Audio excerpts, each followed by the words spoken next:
Hello guys, in this video we are going to see how to create the real-time database for our application and which will store the unique identifier for the user and data of the user. So for that we have to first add the permission, internet permission to our application. So go to the manifest file, android manifest.xml file, and here add the permission for the internet. For that you are uses permission tag and type internet this, and this will done. Now we have to create the database for the our project. So go to the Firebase Console and into the real-time database.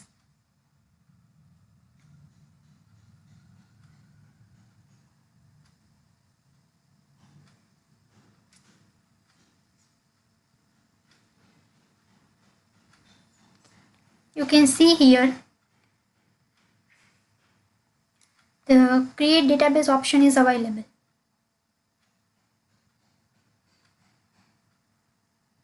So we are first creating the database for our project, and after that we are included this database accessible for our application. So here click on the create database option,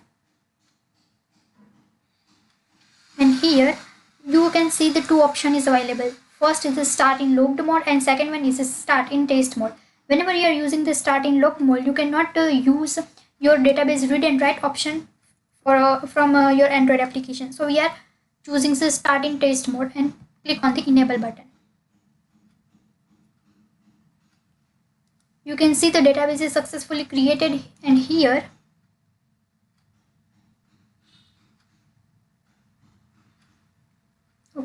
one root instance is available. You can see this is the project identifier number. This is our main database reference which we are using in our Android application.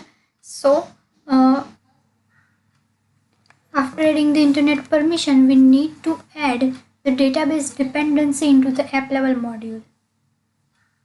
So for that we are going to the build, edit libraries and dependencies, app level plus.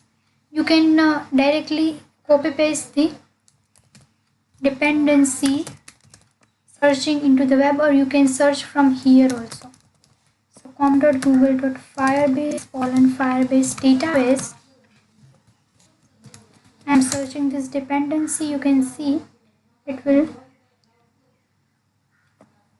give with the version code. So we are implementing the latest version and click on the OK and apply.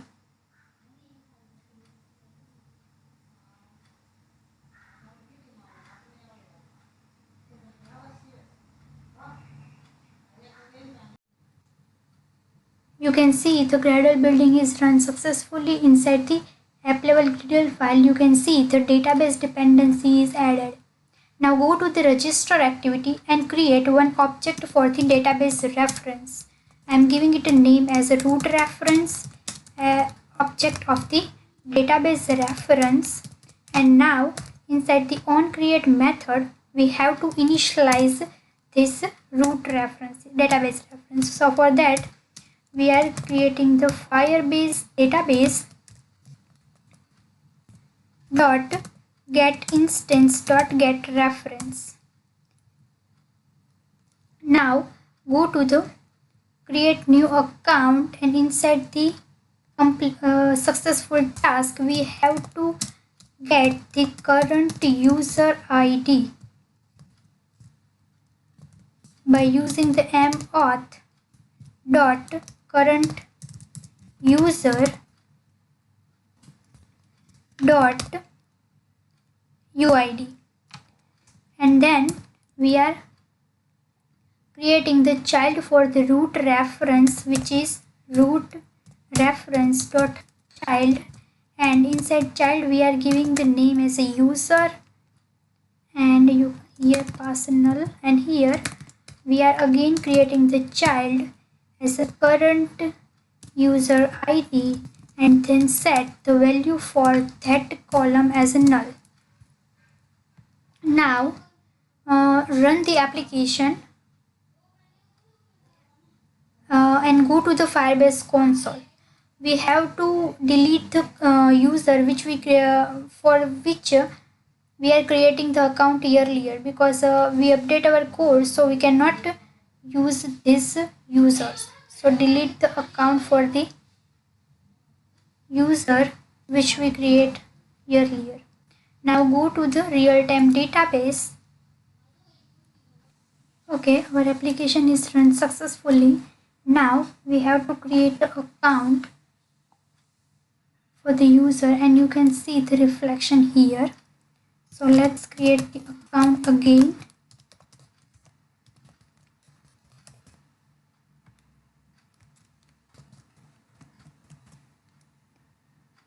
Click on the create new account. You can see here the user here login is successful, and here you can see that the user child is created instead of the root. Here see, we are creating the child user inside the root reference. So here inside the root reference the user child is created, and again we are creating the child using the current ID and set the value as null. So you can see here the current user ID and the value for that which is null. Now go to the authentication, and you can see here the account is created successfully, and observe the user ID, that is a BATJ, and go to the real time. You can see same user ID here also. See, so that's it for this video.